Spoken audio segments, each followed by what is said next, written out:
Hi friends, இன்றைக்கி நம்ம full சிக்கனை வச்சு குறைவான மசாலா பொருட்களை வச்சு ரொம்ப ஈஸியான ஃபுல் சிக்கன் ஃப்ரை செய்ய போகிறோம்.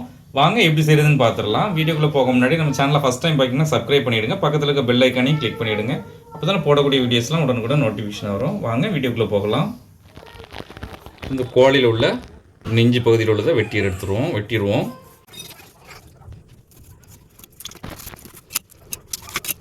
மசாலா மிக்ஸ் பண்ணிக்கலாம். அரை ஸ்பூன் மஞ்சள் தூள், 1 ஸ்பூன் வத்தல் தூள், 3/4 ஸ்பூன் மிளகுத்தூள், 1 ஸ்பூன் குழம்பு மசாலா தூள், 1 ஸ்பூன் மீன் மசாலா தூள், 2 ஸ்பூன் தயிர், 1 ஸ்பூன் இஞ்சி பூண்டு பேஸ்ட்டு, இந்த சிக்கனுக்கு தேவையான அளவு உப்பு, அப்புறம் அரை லெமனுடைய ஜூஸு. இது எல்லாத்தையும் நல்லா மிக்ஸ் பண்ணிடுவோம். இப்போ எல்லாத்தையும் நல்லா மிக்ஸ் பண்ணியாச்சு. கொஞ்சம் கெட்டியாக இருக்கிறதுனால கொஞ்சமாக எண்ணெய் சேர்த்துக்கலாம். இப்போ நம்ம க்ளீன் பண்ணி வச்சுருக்க இந்த சிக்கனில் மசாலாவை மிக்ஸ் பண்ணிக்கலாம்.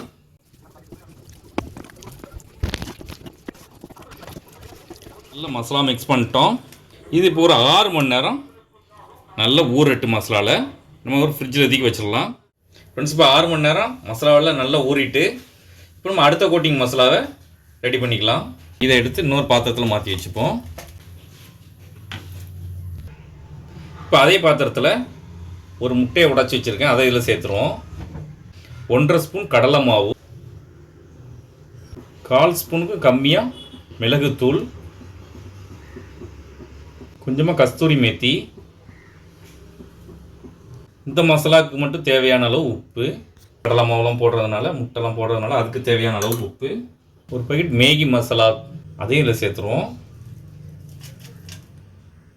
இதை நல்லா மிக்ஸ் பண்ணிடுவோம். இந்த அளவுக்கு நல்லா மிக்ஸ் பண்ணியாச்சு. இந்த கோழியை இதில் போட்டு நல்லா மிக்ஸ் பண்ணிப்போம். இந்த கோட்டிங்க நல்லா மிக்ஸ் பண்ணிட்டோம். இப்போ ஒரு கடாயில் எண்ணெய் சேர்த்துருக்கோம். எண்ணெய் சூடாகிட்டு இப்போ இதை அப்படியே இந்த கோழியை அதில் போட்டுருவோம். ஸ்டவ்வை மீடியம் ஃப்ளேமில் வச்சு நல்லா வேக வச்சு எடுத்துப்போம். இப்போ பாதி அளவு வெந்துட்டு இப்போ நம்ம திருப்பி போட்டுக்கலாம்.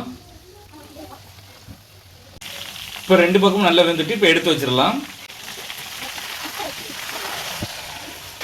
இப்போ நம்மளுடைய முழு கோழி பொரியல் ரெடி ஆகிட்டு,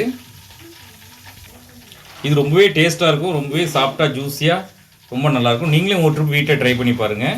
எப்படி இருந்துச்சுன்னு கமெண்ட்டில் சொல்லுங்கள். இந்த வீடியோ பிடிச்சிருந்தால் லைக் பண்ணுங்கள், உங்கள் ஃப்ரெண்ட்ஸ் அண்ட் ஃபேமிலிக்கு ஷேர் பண்ணுங்கள். இதை போல் நிறைய வீடியோஸ் பார்க்கணும் மறக்காமல் நம்ம சேனலுக்கு சப்ஸ்கிரைப் பண்ணிவிடுங்க. நம்ம சேனலில் நிறைய சிக்கன் ரெசிபி போட்டிருக்கோம், அதனுடைய லிங்க் டிஸ்கிரிப்ஷனில் கொடுக்கும், மறக்காமல் செக் பண்ணி பாருங்கள்.